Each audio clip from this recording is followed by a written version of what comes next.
ಹೆಸರು ಶಾರದಾ ಅಂತ ಸಿರ್ಸಿಯಿಂದ. ನನಗೆ ಮಂಡಿ ನೋವು ಒಂದು 5-6 ವರ್ಷದಿಂದ ಇತ್ತು. ಸುಮಾರು ಕಡೆ ಡಾಕ್ಟ್ರ್ ಹತ್ರ ಎಲ್ಲ ತೋರಿಸಿದ್ದೆ.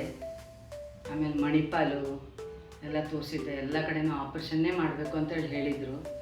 ನನಗೆಲ್ಲೂ ಮಾಡಿಸೋವಂಥದ್ದು ಬರಲಿಲ್ಲಾಗಿತ್ತು. ಬೇಡ ಬೇಡ ಅಂತಲೇ ಇದ್ದೆ. ಮೊನ್ನೆ ನನ್ನ ಮಗ ಕೇಳಲಿಲ್ಲ. ಕಿರಣ್ ಅವ್ರ ಹತ್ರ ಕರ್ಕೊಂಡೋದ್ರು ನನಗೆ. ಅವರು ಒಂದೇ ಭರವಸೆ ಕೊಟ್ಟಿದ್ದು ನನಗೆ.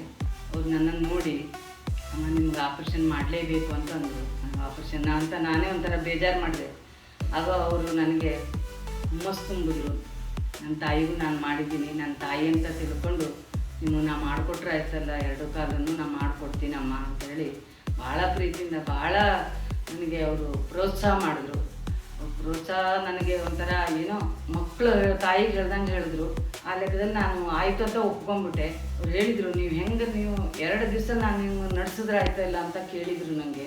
ಅದೇ ಥರ ಅವರು 2 ದಿವಸದಲ್ಲೇ ನನಗೆ ನಡೆಯೋ ಮಾಡಿಕೊಟ್ರು. ನಮಗೆ ಕಿರಣ್ ಸರ್ ಕೊಟ್ಟಂಥ ಜೀವನನ ನಾನು ಯಾವತ್ತೂ ಮರೆಯೋದಿಲ್ಲ. ನನ್ನ ಕಾಲನ್ನು 2 ಅವರು ಸರಿ ಮಾಡಿಕೊಟ್ಟಿದ್ದಾರೆ. ಹಾಗೆ ಅವ್ರ ಕಡೆಯಿಂದ ಅವ್ರು ಹೇಳಿದರು ನನಗೆ, ನಿಮ್ಮ ಕಾಲನ್ನು 2 ಕಾಲು ಕೊಡಿ, ನಾನು ನಿಮ್ಗೆ ಸರಿ ಮಾಡಿಕೊಡ್ತೀನಿ ಅಂತ ಹೇಳಿ ಅವ್ರು ಅದೇ ಥರ ನಡ್ಕೊಂಡ್ರು.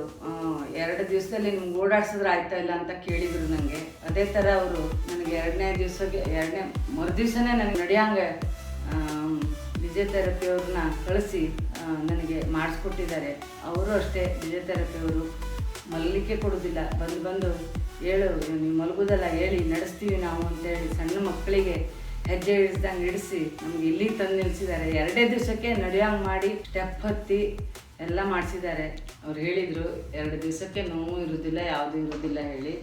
ಅದೇ ಫಿಸಿಯೋಥೆರಪಿಯವರು ಬಂದು ನಮಗೆ ಸ್ಟೆಪ್ ಎಲ್ಲ ಹತ್ತಿಸಿ ನೋವು ಇಲ್ಲದಂಗೆಲ್ಲ ಮಾಡಿದ್ದಾರೆ. ಈಗ ನಾನು ಅವರಿಗೂ ಋಣಿಯಾಗಿರ್ತೀನಿ, ಇವರಿಗೂ ಋಣಿಯಾಗಿರ್ತೀನಿ.